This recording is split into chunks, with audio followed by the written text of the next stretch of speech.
It is Monday, the 30th of August.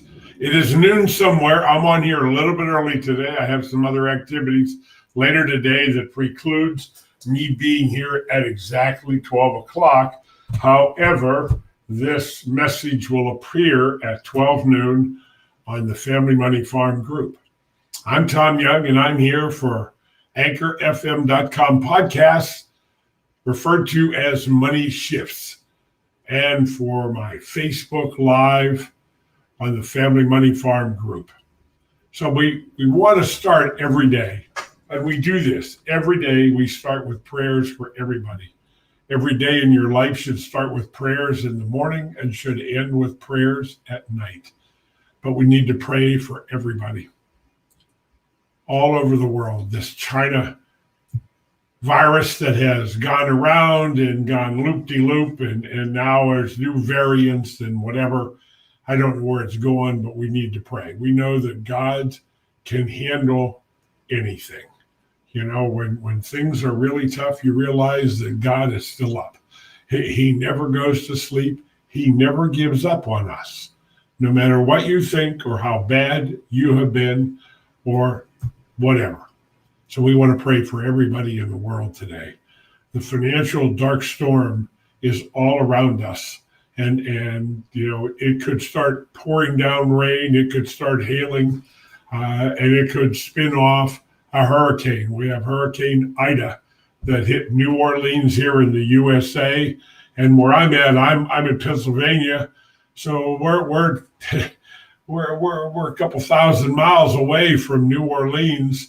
However, that rain is going to come right up here, and we're going to get 3 to 5 inches of rain, which is not a good deal. But anyway, we need to pray for everybody. We need to pray for those, especially who have lost loved ones during this pandemic. And we want to pray for those who have been lost, that the Lord would outstretch his arms and gather them into his kingdom of heaven above. In Jesus' name we pray. You know, today's message, it's the end of August. Tomorrow's the last day of the month. So we're going to lay the groundwork for the book that I'm going to do in the month of September. And the book September is the Financial Mastery Blueprint. Now, this is the successor book to my book, The Family Money Farm, the CFO Project, that talked about everything, but it may not have given the kind of details that we were hoping to get in the process. So that's what's going on. Got a last couple messages from Perpetual Wealth, which is Kim Butler's book today. We're going to talk about that. We're going to tie it all together with finances, prosperity thinking versus poverty thinking, and how do I start? How do I start the day in my life to move away from poverty thinking and find the prosperity that is available in each and every one of our lives? I want to start with a quote, and this is from John F. Kennedy. And I'm looking. A man may die, nations may rise and fall, but an idea lives forever. And I like this next one. Victory has 1,000 fathers, but defeat is also an orphan. So when we look at this and think of what Kennedy was saying, a man may die, but nations may rise and fall, but an idea lives forever. That's what we're talking about, folks. We're talking about ideas. Ideas that are different than what is typically promoted in the financial arena. In Kim's book, Perpetual Wealth, she talks, and I'm toward the back of the book, and unbelievable thinking. Poverty thinkers focus on cutting costs. I can't afford that. You know, think of the words that we say: reduce involvement, stop dreaming. That's a fantasy. Decrease motivation, hoard cash, paralyze their decision-making process, hold back constantly, complain, seek outside approval. Prosperity thinkers brainstorm ways to increase income, work on self-improvement, set attainable goals, and celebrate baby steps. We'll talk about goals today. Keep money moving. Trust that crisis equals opportunity. Move forward in some form. Give gratitude. And build internal confidence. You know, these things that we're talking about, these are natural ingredients for those people who have succeeded in life. Isn't it ironic that when you meet somebody that is extremely noticeably successful in their endeavors, in their work, in whatever, it stems from hard work, perseverance, commitment, continuity. It just takes all of these things. And sometimes they don't just happen in one day. We have to work at them to make them happen. When we talk about setting goals, goals are set to accomplish dreams or have dream rewards. Everything that you're working on should have some kind of reward behind it. Otherwise, if you work and work and work and work and you never play, you never get any reward from all your work, eventually you will become despair and discouragement. You know, all the things that go on in the mind will drive you crazy and wondering, I'm doing this and why isn't it working? I feel the same way sometimes, but I believe in the great thing in life can happen. And I will not quit. Quit is not in my DNA. I suggest that you accept some kind of challenge to you, that you will not give up. You will not be in despair or something and be discouraged. It's okay to be disappointed in life, but you never want to get discouraged. Discouragement it's a death wish to your dreams and goals. So when I talk about setting goals, and we talk about the blueprint gives us a plan of activity that will move you forward toward your goals. There are 4 basic rules in the Financial Mastery Blueprint. Number 1 is saving 20% of your income. Now, why is that so important? You have to save money. You have to learn to live on less. And it's all about delayed gratification. Every self-help book that I have read, and I have read hundreds of them, they all come down to the same kind of theme, that it all starts, number 1, with thinking, how you think. Your perspective and perceptions are right behind thinking. You have to think about things yet to be seen. That is what true faith is. So how do I save 20% of my annual income? Now, first thing I look at is if you are below poverty level, your first goal is to get a second job, get more education, and I don't mean in the typical college, maybe so, but not necessarily. Maybe it's a trade. Maybe you like working with your hands, so find a course or a trade school that you can attend to find your way to more ability. In other words, it makes you more marketable in the job space. This thing the government has done has literally subliminally hurt people by paying people to stay at home and do nothing and say, well, it's because of the COVID-19. It's because of the pandemic. Well, I don't believe that's so, because I am not convinced that the pandemic is as real as they make it out to be. I mean, I have over a short period of time, I have access and talked to dozens and hundreds of people ongoing. And I have found very, very little evidence of COVID-19. It is confusing. If you listen to all of the pundits and all the things that people are talking about, it creates a lot of confusion. Who do I believe? Well, the person you should believe is you yourself.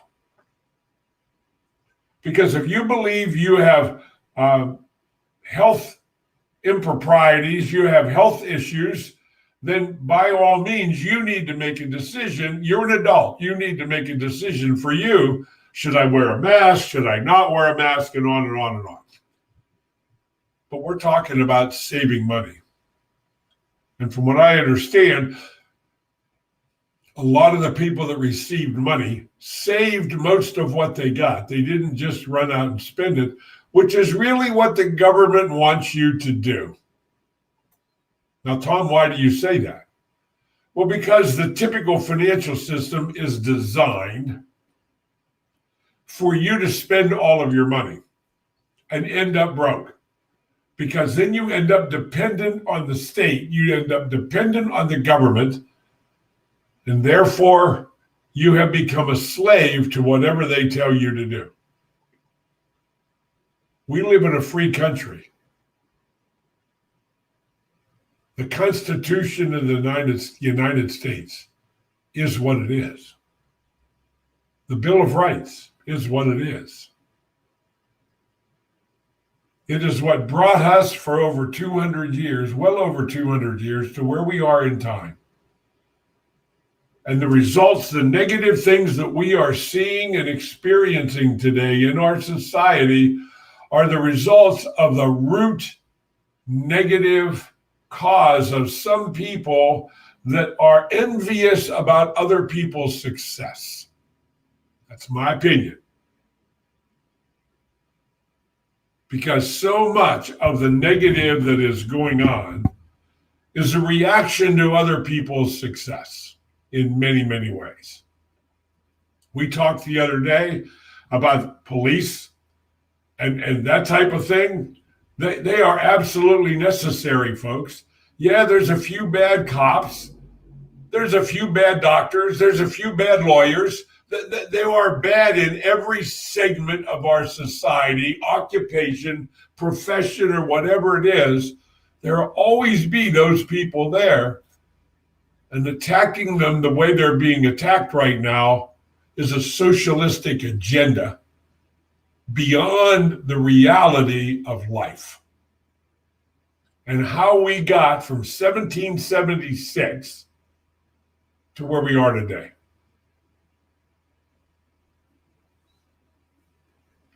So 76 to 21, how many years is that? 24 and 20? 44 years, so 244 years this country's been around. There's been lots of upheavals, lots of troubles. And all I'm sharing with you are simple ways to get as much control over your financial life as you can. So that when the storm gets severe, when the cyclone and the hurricane of the financial world hit, you will have resources and reserves to weather the storm.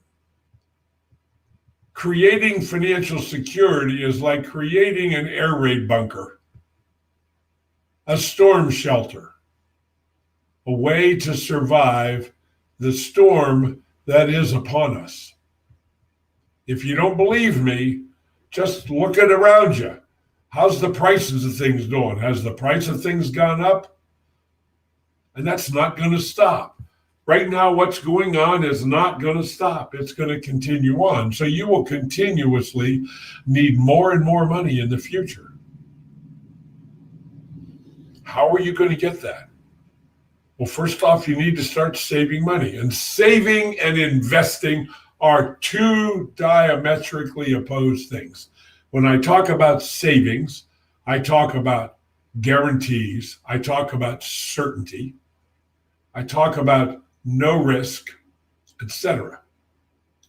If I talk about investing, I'm talking about risk. You may or may not have a result. You may or may not have more money in the future than you started with. You may or may not lose most of, if not maybe all of your money in investments. But until you get your savings under control, you should not be investing. You should not be putting money into a 401k beyond a company match until you get everything else under control. And therefore, you would have an exit strategy.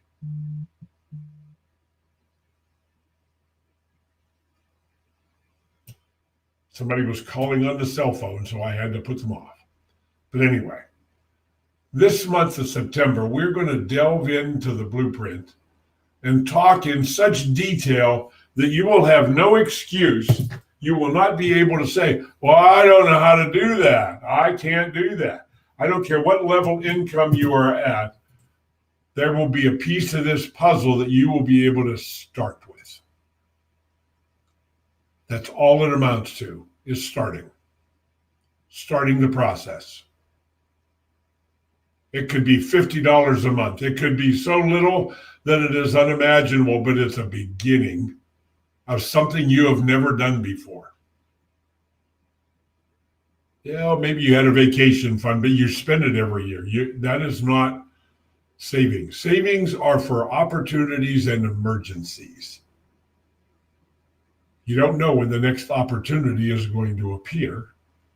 And if you are not saving for opportunities and have that at least in your mind, knowing that that's one of the goals of saving, you won't know the opportunity hits you in the nose. It'll go right by you. You won't know it's there. There it goes. So all of this foundational information we're going to go through in September, which leads up to the end of the month, to the banking workshop.